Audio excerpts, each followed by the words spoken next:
One thing I pride myself on is nights like this, evenings like this. This very moment where I'm on a live stream, musing, speculating, presenting conjecture in a harmless fashion that does not end up with me dealing with the outside world. I absolutely love evenings like this. Why? Because wisdom tells me and teaches me over the span of time is that idle hands, especially a person like myself, a man, a black man, idle hands, they tend to get you, at some point, you're going to end up in hot fire. At some point, you're going to end up in trouble. I'm in a hotel room in Amarillo, Texas, minding my business, speculating.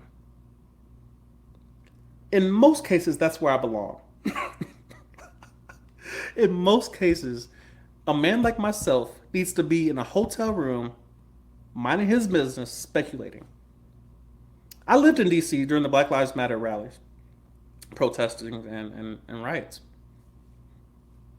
I lived downtown, Washington, D.C., awaiting to outprocess Andrews Air Force Base.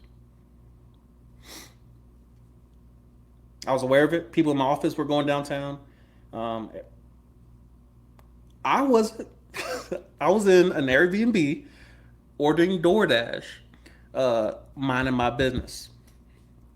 Why? Because just because I have the ability to do so, just because I'm in close proximity to something that I may or may not believe in, just because I might believe in a phrase and not the organization supporting the phrase,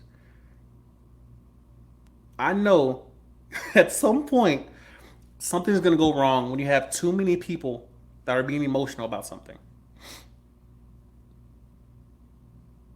It's too much. It's too much. Often in the military, you're gonna see moments. You're gonna see moments where you can easily participate and say, "Well, I got an opinion on something. I want to go. That looks fun. Looks like they're having fun over there." Sometimes the better option is to go mind your business somewhere else. Sometimes by yourself.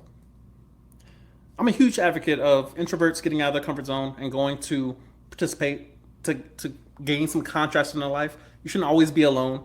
You shouldn't always be around a ton of people. Sometimes you need to experience contrast, which means sometimes I'm spending time with a lot of people and I'm in the mix, and sometimes I'm by myself.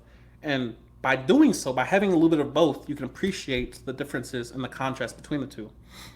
There comes a moment where when you're always in amongst people, at some point something's going to hit the fan, and it takes wisdom to know the difference of this can only be above board. This only can be calm for so long because humans make choices out of their free will at any given moment. And of course, watching Fox News, you'll hear he had every right to be there. 17-year-old Kyle Rittenhouse had every right to be out in the public square like everyone else. It's facts. Should he have been? It's not up to me. Should his mother stopped him from going out? It's not up to me. it's not up to me. Rhetorical question: if you asked Kyle Rittenhouse, would he do all this over? If he had a chance to do all this all over again, would he do the exact same thing he did this time around? Would he go? Would he take that gun, or a different gun, or any gun, or pepper spray, or bear spray, or a knife, or crowbar, or a skateboard, or a plastic bag? Would he go at all? Or would he go home and play video games, chill with his sisters and his mother, order DoorDash, watch Netflix?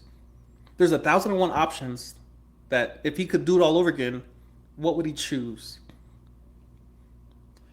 Often, and especially moving forward, post this live stream, you're going to be faced with choices. Tonight, I'm going to be faced with choices. What am I going to do tonight? FOMO, fear of missing out. Everyone wants to be a part of the movement and the stuff and the proceedings and the fun.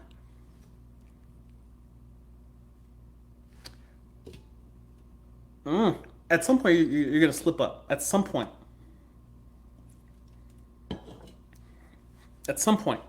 He wasn't the one person with a gun. Kyle Rittenhouse wasn't the only person with a gun out in Kenosha that night.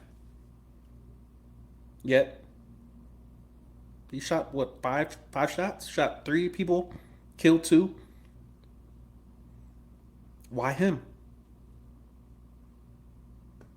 Why him? Out of all the people that was present in that region, why was he chosen?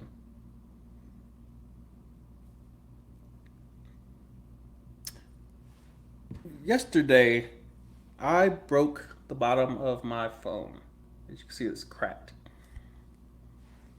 And I asked myself, was there any moment before preceding that moment that I could have avoided cracking my phone? I hate that I think that way because I always try to, like, what? I could have prevented that somehow.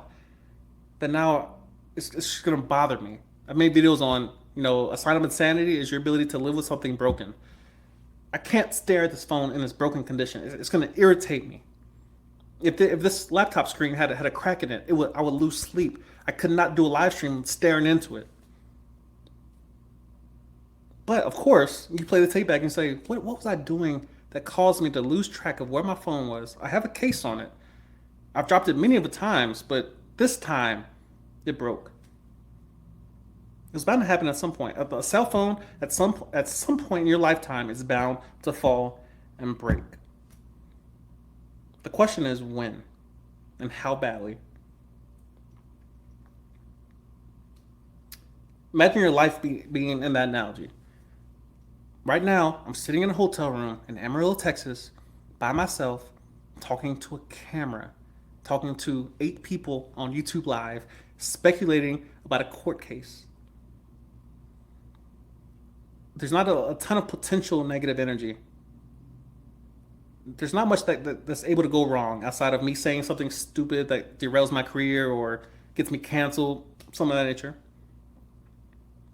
There's not much that's able to go wrong.